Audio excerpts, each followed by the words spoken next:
Sir, বলুন। Sir আমার আমার হাত ভেঙে গেছে স্যার।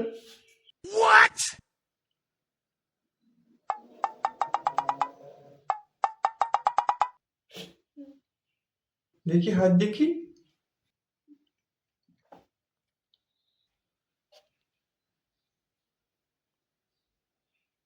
আহ, আহ, স্যার স্যার স্যার, স্যার, ব্যথা করছে স্যার, ব্যথা করছে।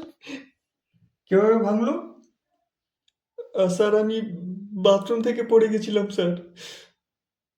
হাতটা এরকম করুন,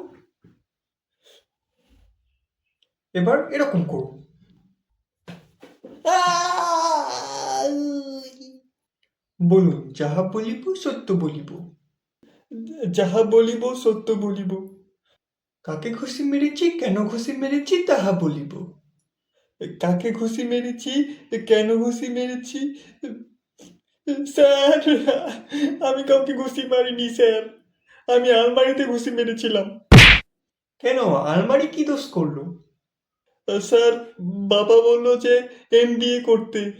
আমি বাবাকে বললাম আমি এমবিএ করব না, আমি শুধু বিয়ে করব। বাবা তারপর চেঁচামেচি শুরু করলো, রাগারাগি শুরু করলো, আর আমি রেগে আলমারিতে ঘুষি মেরেছিলাম স্যার।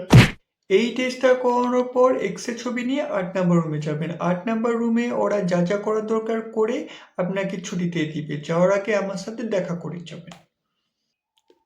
স্যার 8 নম্বর রুমে যে কি করতে হবে? আমি রেকমেন্ড করে দিয়েছি, আপনি এটা দেখালেই হবে। 2 hours later. স্যার আমার হাত এক্সরে করার পর আমি 8 নম্বর রুমে যাই। সেখানে আমাকে তারা অবশ করলো, আমার হাত অবশ করলো। আম, অনেক সুন্দরী নার্স ছিল স্যার। আমাকে এত মোটা ইঞ্জেকশন দিয়েছে আমি টেরই পাইনি। তারপর স্যার তারা আমার হাত প্লাস্টার করলো। আম, খুব ভালো কেয়ার করলো স্যার। টানা 1 মাস এই ক্যালসিয়ামের ওষুধটি খাবেন। ব্যথার ঔষধ পরামর্শ ছাড়া খাবেন না। আমি একটা মডারেট পেইন কিলার দিয়েছি, এটা নিয়ম অনুযায়ী খাবেন। একটি প্রোবায়োটিক ট্যাবলেট দিয়েছি, রুটিন অনুযায়ী এগুলো খাবেন। প্রোটিন ও ক্যালসিয়াম জাতীয় খাবার বেশি করে খাবেন, শাকসবজি বেশি করে খাবেন, রাতে তাড়াতাড়ি ঘুমাবেন, তাড়াতাড়ি ঘুম থেকে উঠবেন, অতি তাড়াতাড়ি বিয়ে করবেন। আমি ব্যবস্থাপত্রে লিখে দিয়েছি। স্যার বিয়ের কথা ব্যবস্থাপত্রে লিখেছেন? বিয়ে করলে কি হাত তাড়াতাড়ি ঠিক হয়ে যাবে নাকি স্যার?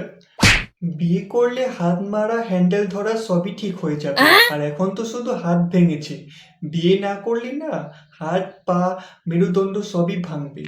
ভবিষ্যতে ইচ্ছাকৃতভাবে হাত ভেঙে হসপিটালে এসে নার্সদের সীমিত কেয়ার পাওয়ার থেকে বিয়ে করে বউয়ের কেয়ার পাওয়া অনেক ভালো।